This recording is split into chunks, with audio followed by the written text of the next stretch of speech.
Well, good morning, everybody. Good morning, everybody. It's definitely a pleasure to be here. I've been giving presentations on the Utica Shale and some of the environmental things that go along with it for quite a while now, and it seems like the stages just keep getting bigger and bigger. I want to give you a little bit of background on where I come from and why I think this is a very important development for our region. First of all, my wife and I, we have a nice little 20-acre slice of paradise down in Columbiana County. We've got a green construction home. We have a constructed wetland to take care of the agricultural runoff. We have a forestry management program, planting nut trees, and we just love living out in the country. About 15, 16 months ago, I got word that, or got wind of, Utica Shale development probably coming to Ohio. And that was about the same time I took over chairing the Department of Geological and Environmental Sciences. And I thought, when I heard about this, it was a great way for our department, geology on one foot, environmental sciences on the other, to be involved in this in a very constructive way. And so what I'd like to present to you today is some of the basics of what goes on with oil and gas production, hydraulic fracturing, and some of the environmental concerns we need to be looking out for, particularly when it comes to our water resources. Ohio is not new to oil and gas development by any stretch of the imagination.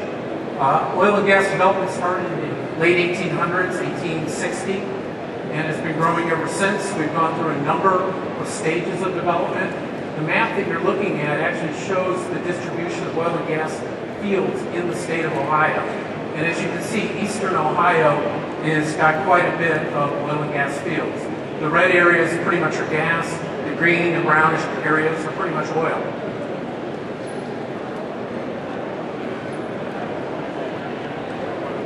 With that in mind, we have a number of productive horizons. These are formations that have produced oil and gas over the years. And they go from the most shallow formations of coal bed methane down to the very deepest in the Trempealeau dolomite. On this picture that you're looking at, the formations that are labeled in red are what we call source rocks for oil and gas. These are organic rich shales, which over time, those shales, the organic material in those shales, matures into natural gas and oil. And then they migrate out of those formations and into the formations above and below. So things like the coal bed methane have been excluded, but the Berea sandstone, the Big Lime, the Clinton sandstone, Trenton limestone, the Beekman Town, the Rose Run, and the Trempealeau, these are all reservoir rocks that have been enriched in petroleum from the source rocks, the Utica Shale, the Marcellus, and some of the shales within the Ohio Shale section. With that in mind, you have to be aware of the fact that natural gas is a part of our landscape. There's a lot of concern about natural gas in groundwater. It was there before we came here. It's still there now. That's not to say the oil and gas industry doesn't impact that. It can. But it is a natural part of our landscape. Back in June, I was lucky enough to be able to go out to one of Chesapeake's drilling sites and see firsthand how the operations go. And compared to earlier sites, like with the Clinton sandstone, things like that, I was very impressed with how the approach to oil and gas drilling is done in shale gas. This is definitely a corporate approach, and it's one that really looks out for, in my opinion, the environmental issues. A lot of people talk about the Utica Shale, very few people have actually seen it. Where we stand right here, it's about 7,000 feet below the surface. If you actually want to see the exposure of it, you'd have to head over to Utica, New York, southern Quebec. You can see an outcropping there.